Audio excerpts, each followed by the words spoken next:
一旦一发作，这个受热刺激每个人反应都不一样。有些人大发作，但是他觉得还好，他可以在家撑好几天才到医院来。有些人一发作，心脏受热刺激，他可能就乱跳，或是甚至不跳。这个病人一旦心肌梗塞发作，他的命运会怎么样？有一个很好的解释的方式。三高最重要，就是说血压、血糖、血脂肪，有些危险因子我们尽量避免，比如说抽烟。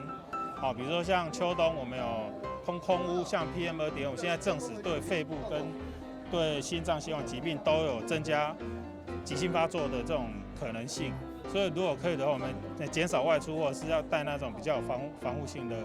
那种口罩。我们会找适合有心导管室的医院去送，然后在车上做完之后，立刻通知值班医师，立刻通知值班的心导管室。我们嘉里奇美位于大北门地区最重要的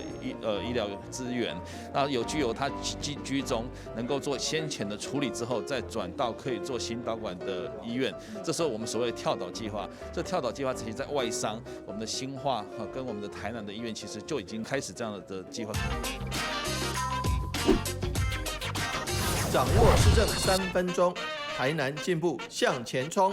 欢迎收看《市政3分钟》，我是林婷。急性心肌梗塞近年来发生率日渐提高，而在现在日夜温差大的季节交替之际，更是好发。要如何在到院前把握黄金救命时间，就变得相当重要。大北门地区幅员辽阔，医疗资源相对不足，针对急性心肌梗塞患者，在救护车上就能透过12导程心电图机进行检查，并将资料回传医院。在消防局、卫生局及嘉里奇美医院的合作下，并进一步整合整个奇美医疗体系，争取更多抢救时间，守护市民的生命安全。现在就让我们来听听消防局长怎么说吧。大家好，我是台南市政府消防局局长李明峰。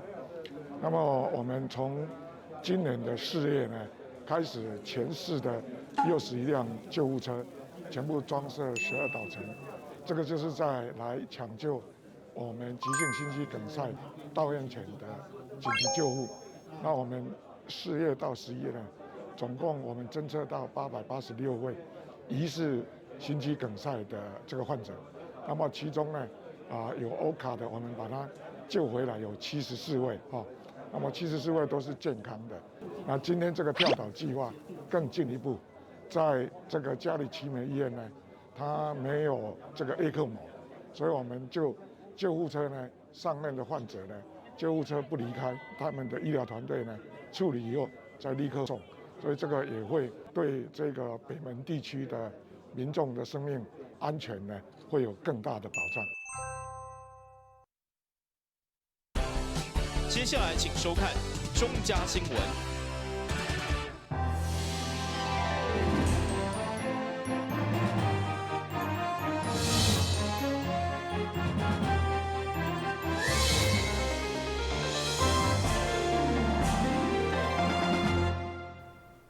大家好，我是陈碧纯，欢迎收看12月28号礼拜一的中嘉台南地方新闻。为了反对美国猪肉进口，国民党串联22个县市议会党团推出联署公投誓书。上午台南市议会国民党团就质疑学校营养午餐禁止使用美国猪肉卫生法，修法竟然未过。强烈批评蔡政府坚持客国人的健康来换经济贸易。呼吁民众明年1月中旬的公投一定要站出来联署。为了坚决反对政府进口美国内底，连美国人家己拢无要食的，却爱咱百姓食。上午台南市会国民党团总动员，包括新任书记长李宗成，也特别带家己2个幼儿出面，质疑政府乃摕无辜的子孙作为牺牲品，并且甲全国同步连线，宣布展开公投的空间。今天我们国民党提出明确规范全国学校营养午餐禁用莱猪的修法。那草案被执政党民进党的立委在立法院以多数决来否决了这个议案。那民进党这个蛮横的表决让家中有小宝贝的家长都心碎了。那在这个部分，我们家长也卑微的请民进党所有的立委，在我们小孩子头拄咱嘛有看到，我们两个宝贝摕着一个看板，就是针对说莱猪的部分，我们也希望说蔡政府可以让我们这些小朋友可以平安快乐的长大了吼。咱希望会当支持这个反毒猪的公投，让民进党了解，咱是为了家己的子孙，为了咱国家的未来，为了咱国家的竞争力，啊无你食毒，安怎你慢慢食到中年人、老人，头脑拢戆戆，破病重生。所以，民进党敢是真正爱台湾人吗？会中所国民党籍议员以赞声强调，多数民意拢反对内地进口，蔡政府却一意孤行，所以第二阶段只好寻求法律的层面，号召民众拢出面联署公投，并且用选票来制裁。会中妇女甲家长团体代表嘛出面表达心声。人咧讲长山过台湾，心肝结归元，这是咱选出来。800几万票选出来的政府，竟然用安尼来咧对待咱台湾人民，这叫做爱台湾吗？这叫做为着台湾的百姓的幸福吗？真正是下到电视囝啦有苦说不出啦。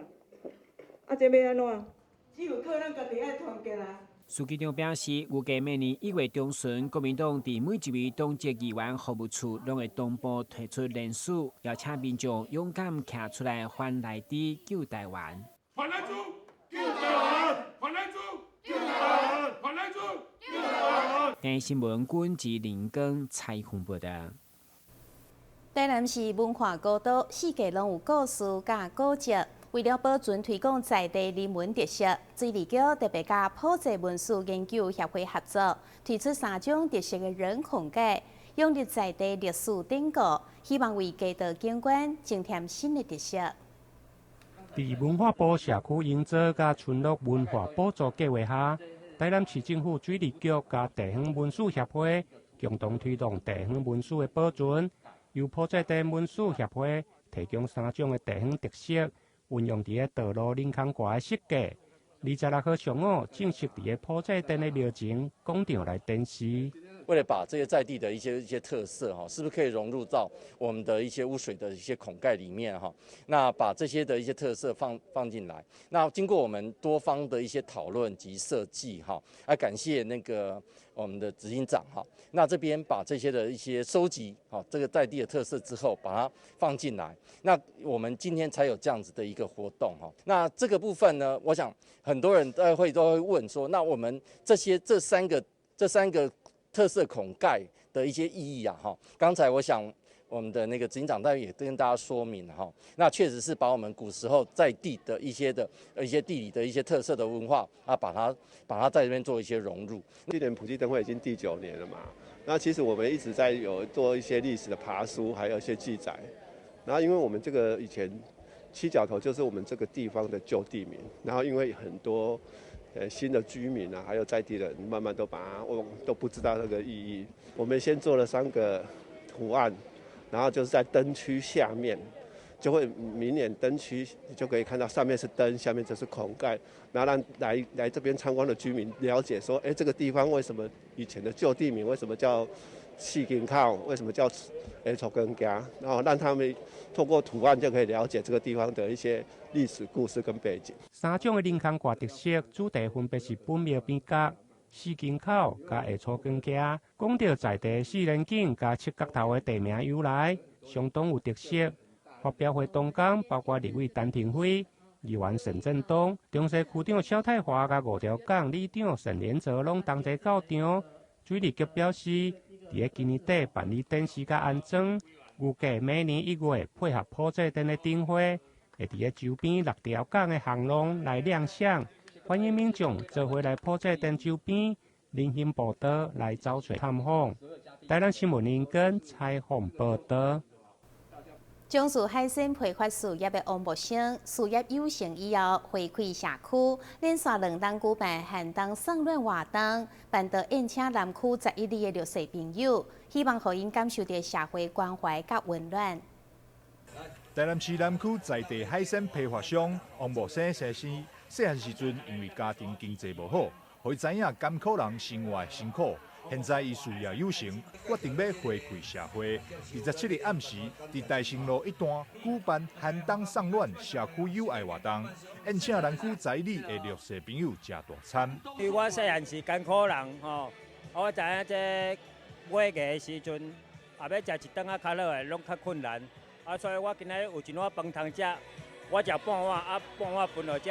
弱势的团体来食，会当享受到因一点社会互因的温暖。活动即天，立委林俊宪、市长实秘书林依婷、南区区长肖秀华、胜利电台董事长李明威，以及侪地方民代，也拢出席表达对着王木星爱心团队的肯定。伫这个所在吼，再次来感谢咱木星兄吼，那么希望讲社会汇集大家的力量，咱会当把咱的社会吼更加温暖、更加幸福。其实哦，我伫台湾哦，像咱即摆个咱活动啦、聚会啦、食饭哦，这个就无简单啦，这全世界都可以讲得到。哦，所以身为台湾人哦，真的是很幸福啊！但是有更多的爱心哦，让台湾社会也可以说更加的温暖。寒冬送暖送社区友爱第2届举办的一个公益活动，那非常感谢王董事长在2年来一直帮助我们南区好多里的一个弱势团体。那在这边非常要感谢他，因为我觉得他有一个爱心，认为说这个是一个小善，很多人会认为说勿以善小而不为，可是他认为说他能力做得到的，他都很乐意跟我们社区的所有人、所有的里民一起来分享。区公所为了表扬王木星等人的成果，区长肖秀华也一一颁证感谢状，给每一位出钱出力的善心人士以及单位，希望会当唤起更多爱心团体加入关怀弱势行列。台南新闻张硕伟采访报道。市府公务局选择海岸路甲公园南路进行道路优质化改善，同时各将和顺公园征收成为以恐龙为主题亲子互动环境。正式启用以后，新奇的游乐设施，互小朋友算甲非常的欢喜。相信真侪民众最近经过公园南路甲海岸路这个大型路口边仔的和顺公园，拢有看到一个非常大的蓝色的物件，这其实是一个恐龙蛋。如果行较近的，就会使伫边仔的沙坑当中发现恐龙的化石。这其实是干务局特别打造的恐龙主题公园。这个公园启用当天，也会使看到真侪小朋友伫遐耍了非常的欢喜。当地里长也肯定市府打造这个充满特色的公园，附近的家长也感觉这是一个非常适合带小朋友来佚佗的新景点。这个公园是带小孩子来。很适合，而且如果是带小孩子的话，后面有树屋，后面还有溜滑梯，带小孩子过来很适合哦。沙坑也很看起来干净，而且很安心的叫我小朋友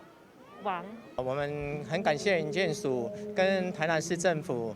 一些相关的单位把我们的和顺里这边的那个和顺公园建设得这么好。我们有一个恐龙主题公园，希望我们在这个落成的这个过程当中，能够欢迎到我们这附近的包含我们全北区的那个小朋友，能够来我们和顺里这边光临我们的和顺公园，顺便来我们的恐龙沙坑这个主题这个乐园来这边游玩。会有这个公园改造工程，上重要的原因就是公务局伫前瞻计划的支持之下，选择海岸路甲公园南路进行道路优质化的改善，同时也运用经费打造这个公园，就是希望让民众有优质的用路环境以外，也有一个亲子出游的空间。非常高兴能够来到我们公园南路道路优质化的这个完工，以及和顺公园的这个落成，可以看到事实上，在我前面的道路跟我背后的这个公园，可以说是非常优质6星级的道路。那这个作为一个示范道路，当之无愧。那非常感谢中央拨款能够帮助我们来做好这个部分了。这个部分总共花了将近1年，从去年12月30号动工到现在将近1年了，中间历经了许多这个有点多多少少的波折，但是总是已经完工了。你可以看到这个优质的道路可以让人家感到非常非常欣慰。但是我们觉得这是一个示范，但是既然叫做示范，表示以后我们很多道路都要用一个很高的标准。那大家觉得台南市有一些道路还不够平整的，我们还是会一条一条的做，一步一步的做。那也希望说带给市民一个非常好的一个用路环境。同时，伫即届的改善工程当中，干务局也增设了3座的智慧路灯，结合空气、雨量、风速的侦测器，甲智慧型的面板等设备，打造台南成为智慧城市的一个重要的部分。台南新闻郭无义采访报道。歇困一个马上回来新闻现场。说到台南，你想到什么呢？是美食、古迹，还是丰富的人文景深呢？请跟着我们的脚步，欣赏百工百业专家阅览多样的人文风采，一同开辟阅读新飞页。敬请锁定每晚8点半第3公用频道。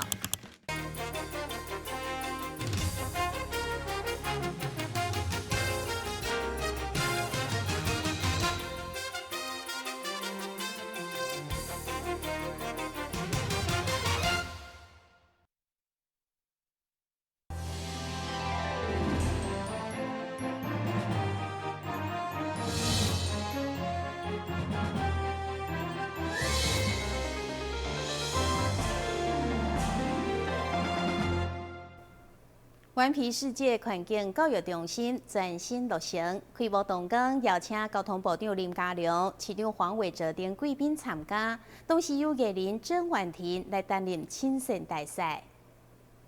我们呢一块一块拼起来的，这象征是我们的环境教育中心完整的被建构。同时呢，我们邀请我们的亲善大使，能够把我们在树上的这一块指示看板来补上去给大家看了。那我们的顽皮世界环境教育中心正式启用，典礼上艺人郑婉婷担任大使，甲大家做伙来开箱。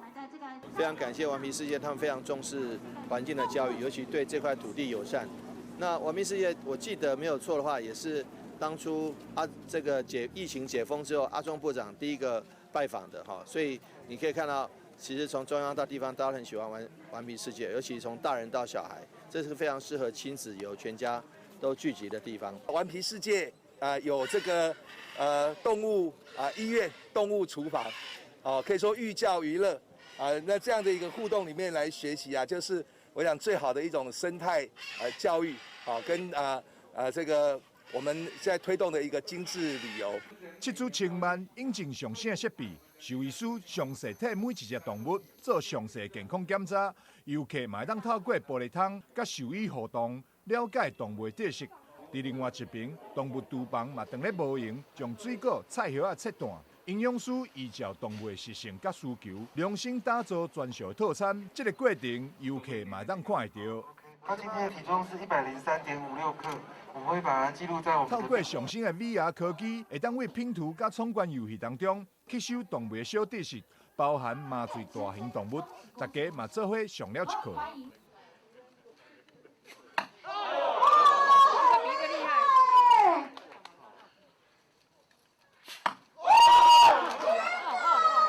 当然，讲园区的大明星长颈鹿皮皮，嘛正犀利，甲每一人拍招呼。各景点嘛有解说人员详细导览。现在来到顽皮世界，除了会当甲动物亲密接触以外，更会当伫环境教育中心学习到寡济境界知识。台南新闻张硕伟采访报道。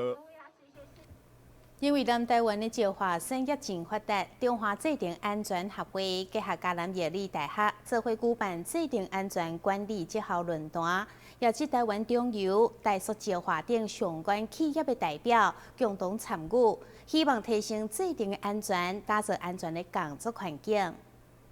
日前来到嘉南药理大学，会使看到校内国际会议厅非常的热闹。这企业代表因拢是来参与由着中华制定安全协会甲嘉南药理大学共同举办的制定安全管理论坛，希望透过经验的交流来减少公安的意外，打造安全的工作环境。这个论坛的主要目的是研习 PSM 里面所谓的制程安全管理，它是一个制程安全公司里面是以管理的手段，然后呢手法来这个帮助业界能够做一些制程安全上的改善。那这重大灾中心这次办的活动是从意外事件里面扎扎实实的结果，来审视各公司自身安全管理的一个落实度，那所谓的绩效。那在没有零风险的那个条件底下，即使在每一个公司都会执行自身安全管理这个制度但是呢全世界来讲，都还是会发生零星的意外事故。但是呢，这是一个改善的动作因为现在企业也拢愈来愈重视职场安全，所以劳动部也希望企业会使透过制定安全管理的系统应用，来达到预防灾害的发生，同时加强工作的效率。那现在国际上大家所公认的，要对化工制程要能够达到发挥功能，那所谓的制程安全管理就 PSM 是一个很好的一个管理方式。所以我们劳动部职业安全卫生署有鉴于这种发展的趋势，我们在全力的在推动我们相关的制程业者应该要好好的推动，要引进，要精进我们制程安全管理。那制程安全管理里面涉及到很多技术需要很多的专业那个智能目前我们在台湾在推动的初期，那这方面很需要我们各界一起来投入。除了论坛的交流分享，现场安排了各领域的厂商来展示安全管理系统的产品，运用无共面向的产品来加强职场的安全，同时也希望透过学校的教育，培养出职业安全管理的人才，为台湾打造安全就业的工作环境。台湾新闻郭博义采访报道。台南市龙岗国小庆祝99周年校庆，甲新校舍落成启用，特别举办启用仪式，包括市长黄伟哲、立委林俊宪、甲南区多位议员、贵宾拢出席，共同见证学校历史性的重要时刻。位伫南区昆新的龙岗国小，创立伫民国10年，学校对顶礼拜办理一系列99周年校庆的庆祝活动。包括新校舍的落成、加图书馆的启用，市长黄伟哲、立委林俊宪以及座位的议员贵宾，拢到场为学校来庆祝，并且主持新校舍的启用剪彩。3、2、1，起跑！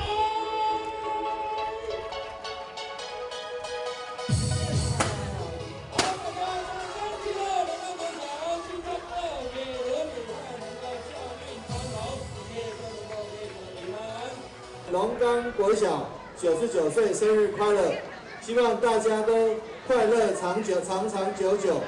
平安长长久久，都能跟龙岗国小一样长长久久。明年就是100岁，我想100岁也99岁也很厉害，100岁更厉害。希望大家都能够平安喜乐，祝大家新年快乐！但是最重要，祝龙岗国小生日快乐！龙岗国小校长陈彦良表示，新校舍对民国107年8月来开工，总经费大约开了6600万，不但教室耐整，而且通风采光拢真好，加上户外佮融入海洋的意象，设计浪花阳台加帆船的户外梯具顶，相当有特色。会中校方嘛特别颁奖，感谢建筑师甲营造厂，互学校充满建筑的新风貌。而且阁得到今年公共工程优质奖的特优，是全市唯一由学校主办而获奖的学校。台南新闻英根采访报道。感谢你收看12月28号的中港台南地方新闻，我是陈碧泉，咱再会。